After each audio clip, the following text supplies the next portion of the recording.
Moving on, members of Pashtun community in Canada held anti-Pakistan protest in Toronto this past weekend, blaming Islamabad of sponsoring terrorism and fighting a proxy war in Afghanistan by funding the Taliban.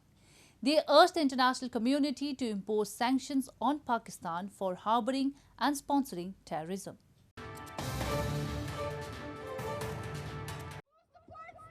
Members of the Pashtun community in Canada staged anti-Pakistan protests in Toronto City this past weekend, blaming Islamabad of fighting a proxy war in Afghanistan and funding the Taliban in its offensives. Hundreds of protesters gathered for two separate demonstrations organized by Pashtuns of Pakistani origin and the Canadian Afghan Council.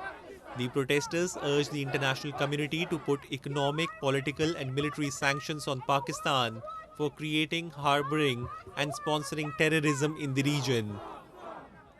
Afghanistan has been in a proxy war for the last 40 years.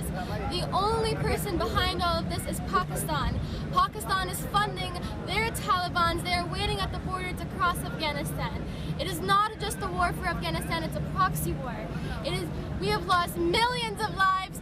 People are dying every day and nobody is here right now to help us.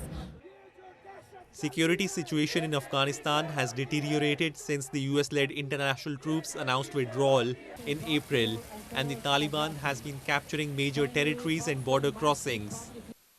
According to the US and Afghan officials, Pakistan wields considerable influence with the Taliban, and the insurgents have sanctuaries in the country whose main military-run intelligence service gives them support. Pakistan, however, denies the allegation.